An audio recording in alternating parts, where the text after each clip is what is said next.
literally just did a recording of this, so I'm kind of annoyed right now. Welcome to my first several matches on Xenoverse 2 from the open beta. I wanted to get this video up relatively quickly, so here we are. This is my first match against Aturles, and I'm just getting a feel for things. I use a Namek, and I never played a Namek before, not in Xenoverse 1. Well, I played it. Okay, I played a Namek in Parallel Quests, but not in PvP. I never played against anyone with a Namek character in PvP. I barely played PvP at all in the first game, online versus in the first game at all. So I'm probably not going to be very good, but you'll see some of the stuff I do in here is sort of based on what I know from other fighting games like Smash and a little bit of Street Fighter, not much. I don't really play Street Fighter that much, but at the end of the day, that doesn't matter for this game, because this game is kind of a completely different beast from Street Fighter in the sense that it's, 3D. It's a 3D game, so there's all this kinds of, crazy movement stuff you can do. And yeah, so I'm just getting a feel for the combos here and like how everything works with the Namek. What does work and what doesn't work as far as what connects and things like that. Because there are combos that don't connect in player versus player, such as the Namek square times 8 combo. The last hit doesn't connect. It's kind of annoying.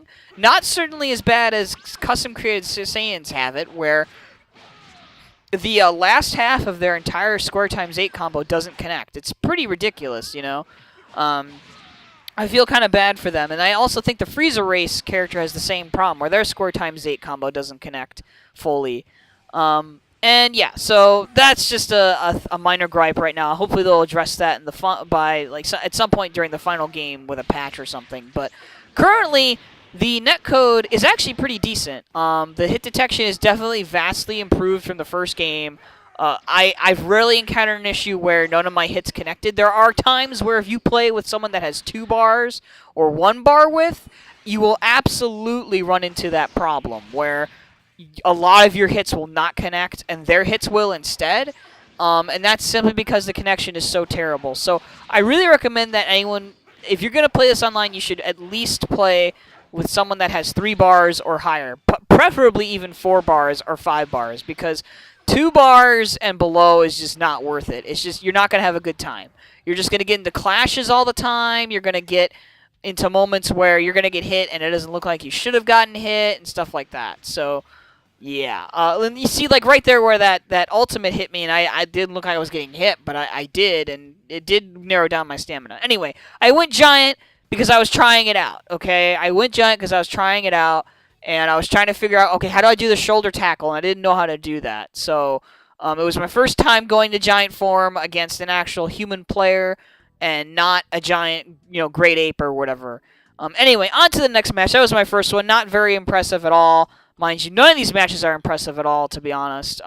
They're just for you guys to enjoy gameplay, because the open beta has been a nightmare to get into. I managed to get in 4 times, and I've played it for about 4 hours because of that. An hour every single time, just about. And the last 2 times I got in, I played PvP, so I'm glad I got quite a few matches for you guys to enjoy. But anyway, this one's on the World Tournament stage, and it's versus a custom-created Saiyan. My first time fighting one, I didn't really know what to expect. Well, I kind of sort of did after watching, since I've been watching videos on YouTube anyway, but there was some weird connection stuff going on here with this guy. I can't remember if he was a 2-bar or 3-bar. He might have been a 3-bar. Right there, I did the heavy stamina break that knocks him down. I'm still trying to figure out what is the best stamina break to do with the Namekian, and also what can combo from that stamina break. Like, what's a good way to combo from the stamina break? Because right now I have no idea. And in this match, I definitely have no idea. So he just transferred to Super Saiyan 3. I could have actually done something about that, but I didn't really know. I didn't have time to react to start doing a charged heavy attack. Because one thing that you all should know is that a Super Saiyan transformation is not invincible. It has armor. You can break it like you can someone's guard or someone who's doing an ultimate when they have more than, like, 3 stamina bars. And you'll break their stamina, and then you can do a combo from it and punish them for just transforming for free. So keep that in mind in the future when you fight a custom-created Saiyan, or any Saiyan that has a transformation, really. But anyway, now he's doing Freedom Kick here, and I kind of just... I didn't really know what to do against it. I mean, I knew what it is, but I wasn't used to it. You know, these are things I'm not used to dealing with, because I only played PQs and stuff in the first game, and I have rarely played PvP. So, yeah.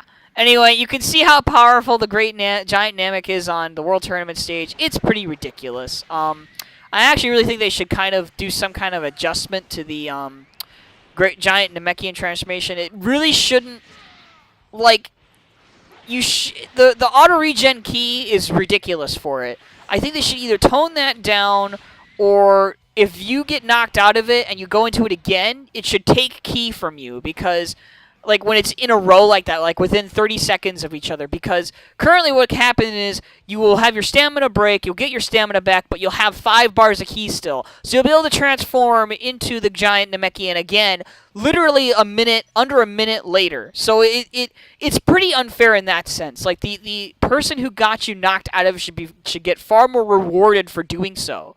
And currently they don't. I don't think they do. But anyway, we'll see how it plays out as we go along here. I'm not going to call overpowered just yet. And now we're into this next game, which is versus GT Goku. Now, this GT Goku was really annoying, okay? I wasn't prepared to go up against someone that was going to spam Spirit Bomb. So, and this was my first time playing Goku in this game, so I didn't really know what to expect. And so this guy immediately starts charging up, trying to, get his Spirit Bomb ready. And I give him free key by doing 2 clashes with him. And then I do a Kamehameha stupidly, instead of actually going in and doing a charge attack. And then here, instead of doing a charged, heavy attack to break his guard, I just do a regular combo. So there's tons of mistakes I've made already within the first 30 seconds to fight someone that plays like this. And you can't really be doing that. When someone plays like this, you can't do that. Not to mention there was some weird janky stuff going on with the connection. And then as you saw there, I did 2 quick step-ins there. I have to preface this and mention this because I know this is going to be really important in the long run. Step-ins are really important for movement. You're not going to want to always just do the dash, because the dash has limited options you can do from it. You can only do either your square attack or a knock away with triangle. What the good thing is about the step-in is that when you're mid-range, you have control over whether you want to do that square combo, or if you want to stop, or if you want to use the step-in to start charging up a heavy melee attack, because you can do that. You can do that in this game. So that's pretty nice. Now, unfortunately, because of the connection, even though I broke his guard and I knocked him into the air, because of the connection, it didn't let me get the uppercut. I mean, not the uppercut. the slam down. The knockdown. So that really costed me the game, and this GT Goku's just going to run away with it because of it. There's like literally nothing I can do, sadly. So, yeah, I pretty much lose this game despite how terrible this player is. And I try to go for the grab on his cooldown from the Super Saiyan 3 transformation, and because he still had his armor on it, I couldn't do it. Had I just broken his guard instead, I probably would have made a comeback on that front. But yeah, the step-ins are going to be really important for mid-range. I just got to go back and say that. The step-ins, really important for mid-range. You're not going to want to always dash in. And especially since people are going to be doing the manual step vanish, a step-in can actually catch them. A step-in actually can catch them. I'm not lying to you. I've done it. I stepped in, I did a square, and it hit them, and it caught them out of the manual step vanish. So the manual step vanish has trouble against the regular step in. That's kind of interesting to me and kind of funny. But anyway, this is the last match here. These were all ranked matches. This is versus a Frieza race. And, yeah, I'm just playing Goku here. I'm not playing the one that has Kaioken, as you probably could tell.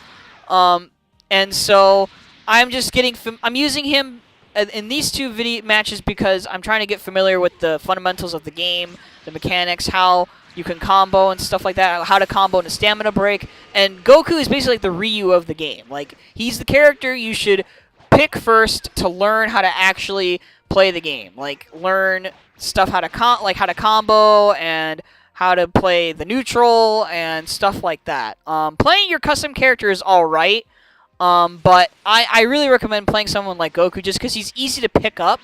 And he has a lot of he can easily combo in his stamina break. So you can sort of figure out, okay, how should I try to stamina break, like combo into stamina break with another character based on what I was able to do with Goku. Like around when should I do it? It might not be the exact same. Obviously, it's going to be it's going to differ from character to character, but he'll help you understand that more intimately, and that's what's important. Especially back attacks too. Like it'll help you understand how to use back attacks, how to